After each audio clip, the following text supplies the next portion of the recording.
சிவாய நம்ம திருச்சிற்றம்பலம் அன்னை சகுந்தலாய நமோ. நம்ம கந்த சஷ்டி கவசம் பார்த்துட்டு இருக்கோம். அதுல பாலன் தேவராய சுவாமிகள் ஐயா அவங்க வகுத்து கொடுத்தது, அவங்களோட எங்க கொடுத்தாங்க, அவங்களோட வரலாறு எல்லாம் பார்த்தோம். இப்போ கந்த சஷ்டி கவசம் பாடல்களுக்கு போறதுக்கு முன்னாடி குரல் வெண்பா பாடல் இருக்கு ஒண்ணு. அதை நம்ம அதோட விளக்கம் என்ன அப்படின்னு நம்ம பார்க்கலாம்.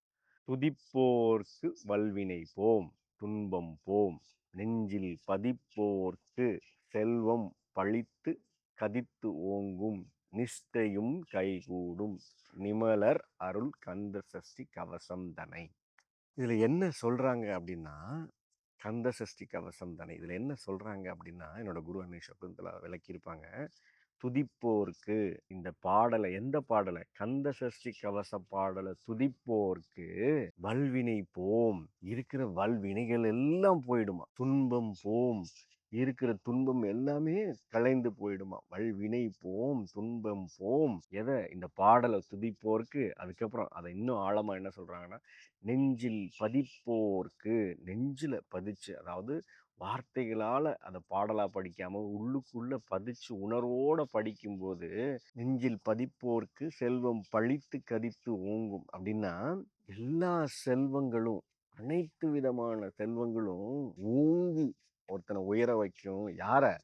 இதை துதிப்போர்க்கு, நெஞ்சில் பதிப்போர்க்கு செல்வம், எல்லா செல்வங்களும், பணம் மட்டும் இல்லை, எல்லா செல்வம், அருட்செல்வம், எல்லா செல்வங்களும் செழித்து ஓங்கும், நிஷ்டையும் கைகூடும். செல்வம் மட்டும் இல்ல, முதல்ல என்ன சொல்றாங்க, வினைகள் எல்லாம் போயிடும், உன்னோட துன்பம் போயிடும். உள்ள பதிச்சு நீ பாட ஆரம்பிச்சுன்னா செல்வம், எல்லா விதமான செல்வங்களும் பழித்து கதித்து ஓங்கும்னு சொல்றாங்க. அதுக்கப்புறம் என்ன சொல்றாரு ஐயா, நிஷ்டையும் கைகூடும். நிஷ்டை எதுக்கு? தியானம் கைகூடும் உனக்கு. என்னோட குரு எப்போதும் சொல்றான், தியானம்ங்கிறது செய்யும் பொருள் அல்ல, அது இறைவன் அருளால கிடைக்கணும், நடக்கணும் உள்ளுக்குள்ள.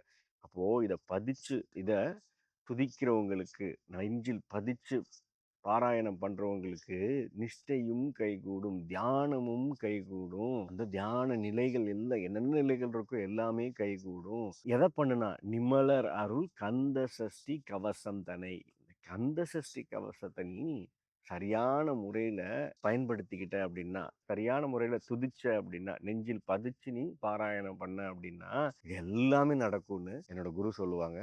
அர்த்தம் உணர்ந்து, அதாவது அதோட பொருள் உணர்ந்து படிக்கிறவங்களுக்கு, அந்த பொருளை தான் நம்ம பார்த்துட்டு இருக்கோம். அந்த பொருளை பார்க்கறதுக்கு முன்னாடி இந்த பாடலை படிச்சா என்ன நடக்கும் அப்படின்னு என்னோட குரு சொன்னதை நம்ம பார்த்துருக்கோம்.